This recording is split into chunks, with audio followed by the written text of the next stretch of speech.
welcome back to my music channel. Today I wanted to share some of the kind of random tips and tricks that I've accumulated throughout the years of taking and teaching voice lessons and performing. So these are kind of my weirdest tips that I have for singing. And I'll start with ones that I've heard a little bit more commonly and end with some of the ones that I've shared with a lot of people who I'd never heard before, that I have only heard from like one source, but they work for me really well. And so these are a lot of things that I'll do before I perform. So let's jump into it.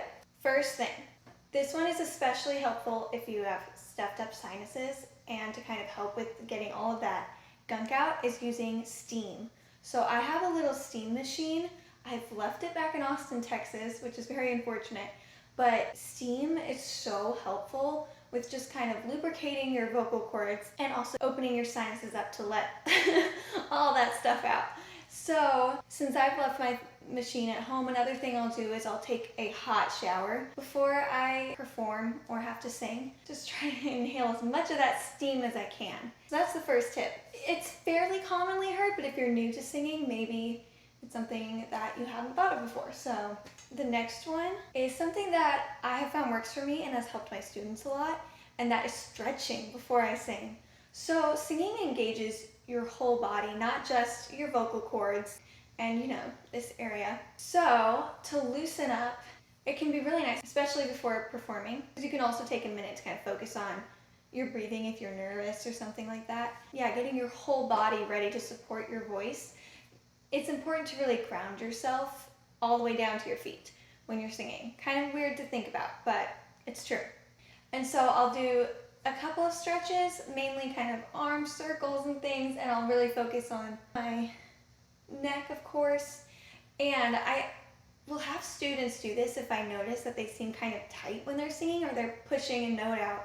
I'm like, let's take a second and let's just loosen up a little bit, and we'll stretch a little bit and do, I call this one the sniff the armpit. It's one of my favorites.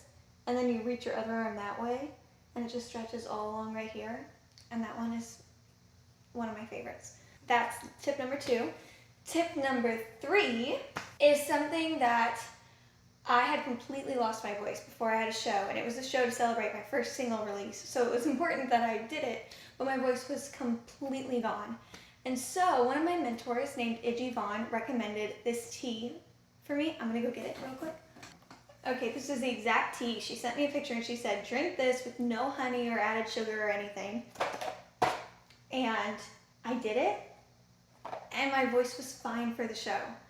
It's crazy. I don't know if it was the tea for sure that did it, but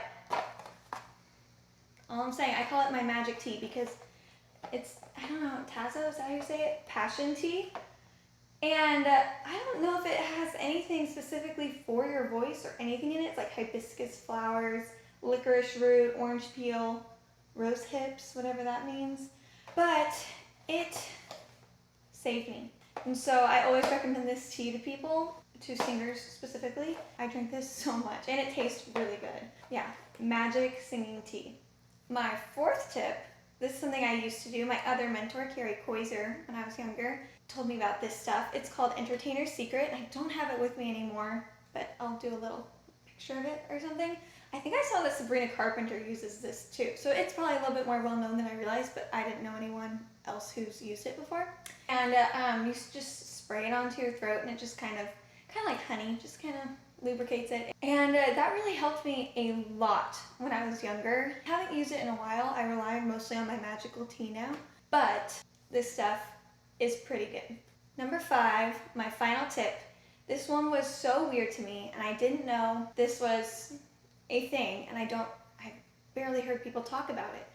But eating apples before you sing, or in between takes in the recording studio, bringing a little baggie of apple slices.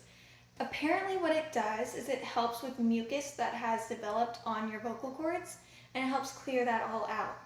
I don't know what it is about it, but I believe it because I've been doing it and it's working for me, so. And apples are good for you anyway, so I don't think I'm selling you on something that I haven't researched, because apples are good for you anyway. Yeah, and avoiding dairy. These kind of go hand in hand because dairy promotes buildup of mucus on your vocal cords, and you don't want that. So avoiding dairy the day that you're singing something is something I would definitely recommend, and eating apples. And those are my weirdest, most random tips and tricks that I have for singing.